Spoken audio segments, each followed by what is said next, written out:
Olá, meus queridos alunos, meus queridos amigos. Para quem não me conhece, eu me chamo Tiago Godoy, sou professor de Direito Civil do Espaço Jurídico.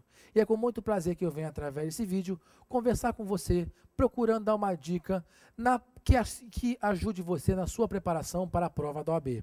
Uma prova que era organizada pelo CESP até recentemente e desde 2010.2 passou a ser organizada pela Fundação Getúlio Vargas. Nós aqui do Espaço Jurídico acabamos de fechar uma parceria com o blog Leonardo de Castro, um blog especializado em prova da OAB, que eu tenho certeza que vai ajudar você na sua preparação para a sua prova da OAB. E a dica que eu tenho para dar para você é a seguinte: em termos de direitos reais, não deixe de estudar efeitos da posse. Primeiro é importante você entender o que é ter a posse de um bem e saber diferenciar bem posse e detenção, para que depois você possa aprofundar o seu estudo e conhecer os efeitos da posse.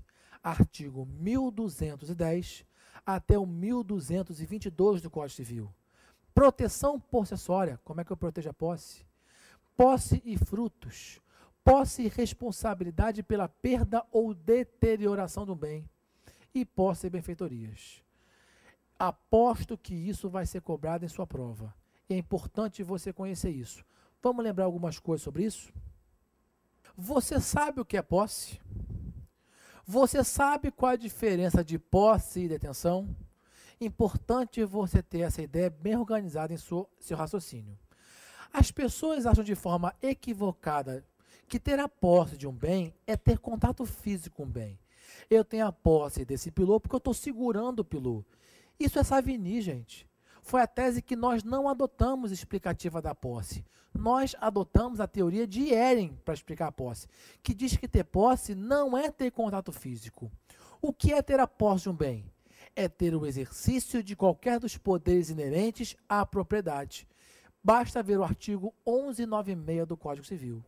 O que significa isso, Tiago? Lembre-se, quando eu sou proprietário, eu tenho alguns poderes sobre o bem. São os poderes inerentes à propriedade. Ou seja, poderes que eu tenho automaticamente por ser dono do bem. Eu sou dono desse pilô, eu tenho 4 poderes sobre esse bem. Que poderes são esses? Lembra? Eu tenho o poder de usar o bem, uso. Eu tenho o poder de fruição, fruir. Eu tenho o poder de disposição do bem. E eu tenho o poder de sequela. O que é o poder de usar o bem? É você praticar atos de acordo com a finalidade do bem. Eu tenho o uso do pilô, usando o pilô, escrevendo na parede, no quadro. Eu tenho o uso de uma casa, morando na casa. Eu tenho o uso do carro, dirigindo o carro. Fruir ou gozar é tirar frutos de um bem. Eu estou tirando frutos de um bem, estou colocando para alugar. Se eu uso morando no apartamento, eu estou fruindo ou alugando, recebendo frutos civis, os rendimentos, os aluguéis. Veja como ter a posse de um bem não é ter contato físico. Se eu alugo um apartamento para você, tu está morando lá. Eu estou a quilômetros de distância e tenho posse do bem, porque eu estou fruindo. Por isso que você vai dizer que eu tenho a posse, não porque eu estou segurando a caneta. Eu tenho a posse porque eu estou usando a caneta. Porque no fruir eu não tenho contato físico, mas tenho posse do bem. Tá? Uma posse que é indireta, inclusive, né? Posse direta e posse indireta, que você conhece o conceito. Disposição. Não é só vender, não. É ter o bem à sua disposição. Dentro de limites legais, fazer o que eu quiser com o bem. Vender, alugar, emprestar, doar, alterar a substância, quebrar. Se eu sou o dono disso aqui, quero quebrar, eu quebro. E sequela é o dia de perseguir o bem, buscar o bem de quem quer que injustamente o possua ou o detenha. Eu exerço isso através de uma ação chamada ação reivindicatória. Sou dono, me dê. Tá? A ação possessória é, sou possuidor, fui agredido. Na ação reivindicatória, sou dono, me devolva, me dê. Tá? Se eu exerço qualquer desses poderes, artigo 1228, eu tenho os poderes, eu tenho posse do bem. E qual é a diferença de posse e detenção? Você sabe? Veja, para Savigny, que foi a tese que nós não adotamos, se eu tenho a posse acreditando legítima, eu tenho posse. Se eu tenho uma posse sabendo que não é legítima, eu tenho detenção. Um ladrão, quando rouba o meu carro, para essa avenida, não tinha posse, embora estivesse usando. Porque ele sabia que não era dele, ele tinha apenas detenção. Nós não adotamos essa tese. No Brasil, por o Código Civil, IEREM, nós não precisamos de um elemento subjetivo para a concretização da posse. Basta ter o exercício de qualquer dos poderes de proprietário que eu tenha posse. Um ladrão tem posse. Agora, para IEREM, para o novo Código Civil, para a sua prova, qual é a diferença então de posse e detenção? É a lei que dá. É uma diferença objetiva. A lei fala o seguinte: tem alguma galera aqui que exerce poderes de proprietário, mas eu não quero proteger. A posse é um fato que é protegido pelo direito. Se eu tenho a posse de um bem, eu ajuizo uma ação possessória para defender meu direito. Agora, tem uma galera que a lei não quer proteger, não quer dar legitimidade ativa para propor ação possessória. Se eu falar que ele tem posse, ele vai ter proteção da posse. Então, eu vou dar um outro nome para isso. Vou dar o nome de detenção. E qual é o principal caso de detenção no Brasil? Artigo 1198. É o chamado fâmulo da posse. O nome é feio. Parece até um xingamento, né, seu fâmulo da posse. Mas não tem nada de difícil. Fâmulo da posse é o servidor da posse.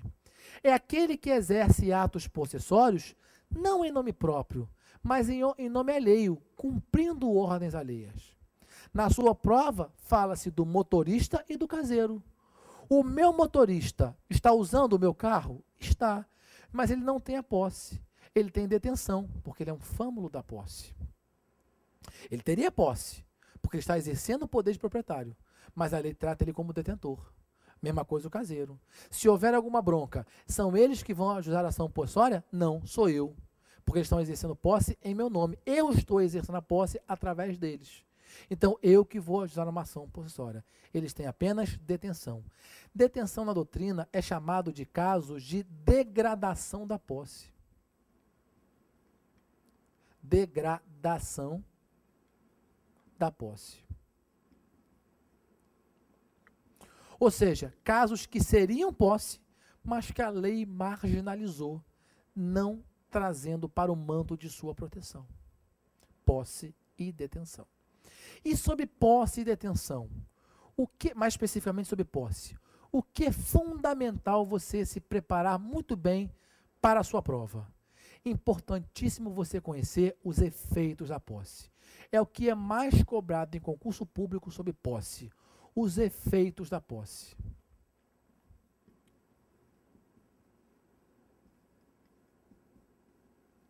São 4 efeitos. Proteção possessória.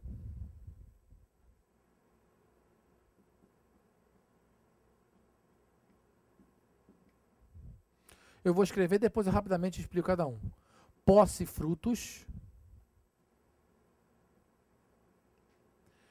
Posse e responsabilidade.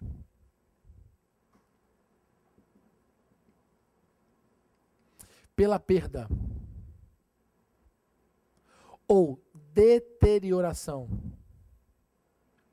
do bem. E, por fim, posse e benfeitorias. Onde é que você encontra isso no seu Código Civil? Artigos 1210 do Código Civil até o artigo 1222.